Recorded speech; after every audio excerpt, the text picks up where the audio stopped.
Hi అండి, welcome to Padma kitchen. ఇవాళ recipe వచ్చేసి కాజు పన్నీర్ బటర్ మసాలా, బటర్ నాన్. ఈ రెండు కాంబినేషన్ చాలా బాగుంటుంది. హోటల్ స్టైల్ టేస్ట్ వస్తుంది, అందరికీ నచ్చుతుంది. ఈజీగా ఇంట్లోనే మనం తయారు చేసుకోవచ్చండి. దీనికి ముందుగా మిక్సింగ్ బౌల్ తీసుకొని 2 కప్పుల మైదా పిండిని వేసుకోవాలి. 2 కప్పుల మైదా పిండికి 1/2 spoon baking soda, 1 spoon baking powder, 1/2 spoon salt వేసుకొని ఈ మిశ్రమాన్ని అంతా చక్కగా కలిసేలా కలుపుకోవాలి.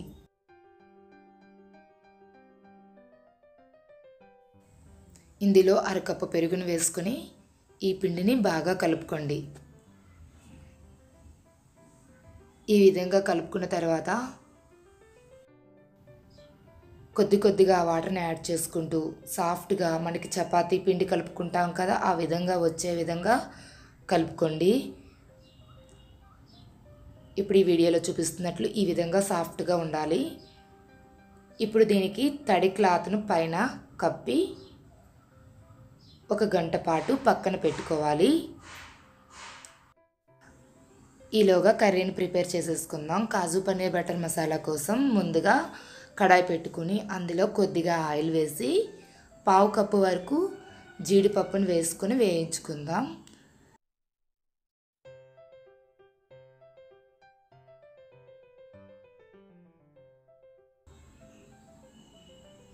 వీటిని దోరగా వేయించుకున్న తర్వాత ఒక ప్లేట్లోకి తీసుకొని ఇదే కడాయిలో మళ్ళీ 1/2 కప్పు క్యాప్సికమ్ ముక్కలను ఈ విధంగా పెద్ద సైజులో కట్ చేసి వేసుకొని ఒక 2 నిమిషాల పాటు ఈ విధంగా ఫ్రై చేసుకొని వీటిని కూడా ఒక ప్లేట్లోకి తీసుకోండి. ఇందులో 1 టేబుల్ స్పూన్ ఆయిల్, 1 స్పూన్ బటర్ను వేసుకొని వేడెక్కిన తర్వాత 1 స్పూన్ జీలకర్ర, 1 బిర్యానీ ఆకు, సన్నగా కట్ చేసుకున్న పెద్ద సైజు ఉల్లిపాయ 1 లేదంటే మీడియం సైజు 2 ఉల్లిపాయల తరుగు తీసుకోండి. ఇందులో 2 పచ్చిమిరపకాయ ముక్కలు వేసి బ్రౌన్ కలర్ వచ్చేంత వరకు మీడియం ఫ్లేమ్లో దోరగా వేయించుకోండి. ఈ విధంగా వేగిన తర్వాత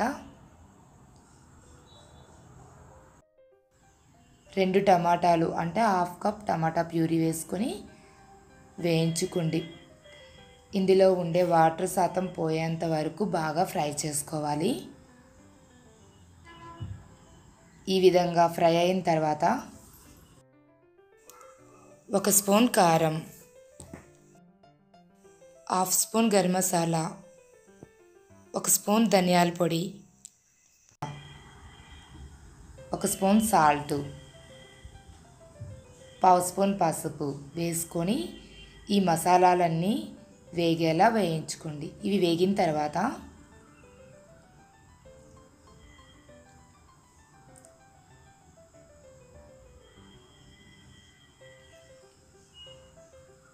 ఇందులో కొద్దిగా వాటర్ని యాడ్ చేసుకొని అంటే 1 గ్లాస్ వరకు వాటర్ పడుతుంది. మరో 5 నిమిషాలు మీడియం ఫ్లేమ్లో మూత పెట్టుకొని కుక్ చేసుకోండి. ఈ విధంగా కుక్ అయిన తర్వాత దగ్గర పడింది కదండి, ఒకసారి దీన్ని కలుపుకొని ఇందులో మనం ముందుగా వేయించుకున్న కాజు,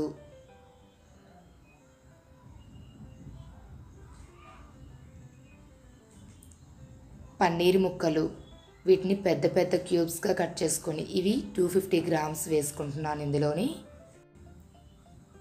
వీటన్నింటినీ కలిపి ఈ మసాలాలు వాటికి అంతా పట్టేలా మరో 2 నిమిషాలు మూత పెట్టుకుని కుక్ చేసుకోండి. ముందుగా వేయించుకున్న క్యాప్సికమ్ ముక్కలను వేసి వీటన్నింటినీ మరొకసారి కలుపుకొని ఇందులో 2 స్పూన్ల ఫ్రెష్ క్రీమ్ని వేసుకోండి. ఫ్రెష్ క్రీమ్ లేదనుకుంటే పాలమీగడను కొంచెం బీట్ చేసుకుని వేసుకున్నా సరిపోతుంది. మనకి క్రీమీ టెక్చర్ వస్తుందా పాలమీగడ. తర్వాత ఇందులో 1 స్పూన్ బటర్ని వేసుకొని పైన కొత్తిమీర వేసుకొని దించేసుకుంటే మనకి కాజు పన్నీర్ బటర్ మసాలా రెడీ అండి.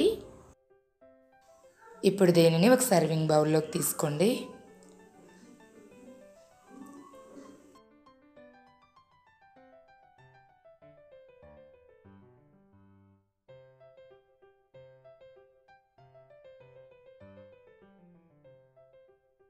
ముందుగా తడిపి పెట్టుకున్న పిండిని తీసుకొని మరొకసారి దీన్ని కలుపుకున్న తర్వాత మనకి ఏ సైజులో కావాలంటే అంటే పెద్ద నిమ్మకాయ సైజు అంత సైజులో తీసుకొని దీన్ని ఈ విధంగా చుట్టుకున్న తర్వాత రౌండ్గా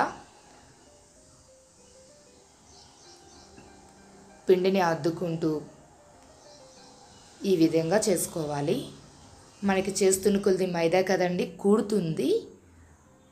మనకి వీలైనంత వరకు పలుచగా వచ్చే విధంగా ఈ విధంగా చేసుకోవాలి. ఈ విధంగా చేసుకున్న తర్వాత పైన కొద్దిగా వాటర్ని వేసుకొని అంటే వాటర్ని అప్లై చేసుకోండి. ఈ విధంగా వాటర్తో తడుపుకొని దీన్ని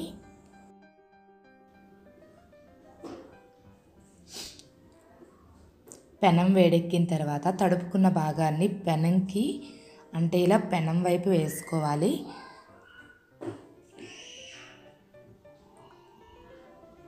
ఈ విధంగా కొంచెం ఈ విధంగా ప్రెస్ చేసుకోండి, దానికి ఫిట్ అయి ఉంటుంది.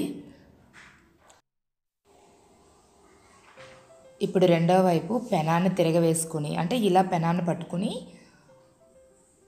ఆ రోటీ అంతా ఆ నాన్ అంతా కాలేలా అన్ని వైపులా తిప్పుకోండి. మంచిగా కాలుతుంది.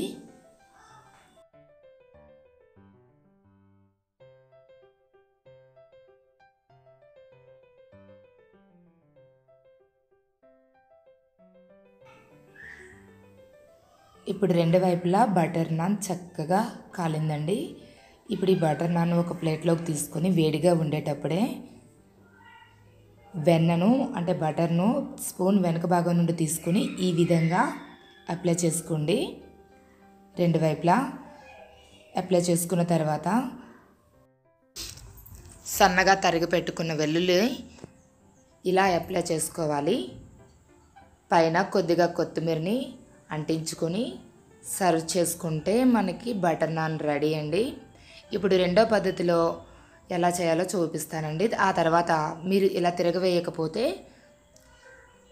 ఇలా డైరెక్ట్గా స్టవ్ పై వేసుకొని దీని సహాయంతో కాల్చుకుని రెండు వైపులా తిరిగి వేసుకోండి. ఈ విధంగానైనా మనకు పర్ఫెక్ట్గా వస్తుంది. అంతేనండి, బటర్ నాన్స్ రెడీ అయిపోయాయి. ఇప్పుడు దీన్ని కాజు పన్నీర్ బటర్ మసాలా బటర్ నాన్తో సర్వ్ చేసుకుంటే చాలా టేస్టీగా ఎమ్మీగా ఉంటుంది. ఈ వీడియో కనుక మీకు నచ్చినట్లయితే లైక్ చేయండి, మీ ఫ్రెండ్స్కి రిలేటివ్స్కి షేర్ చేయండి. ఈ రెసిపీని ట్రై చేసి ఎలా వచ్చిందో మీ ఫీడ్బ్యాక్ని కామెంట్ చేయండి. Thanks for watching.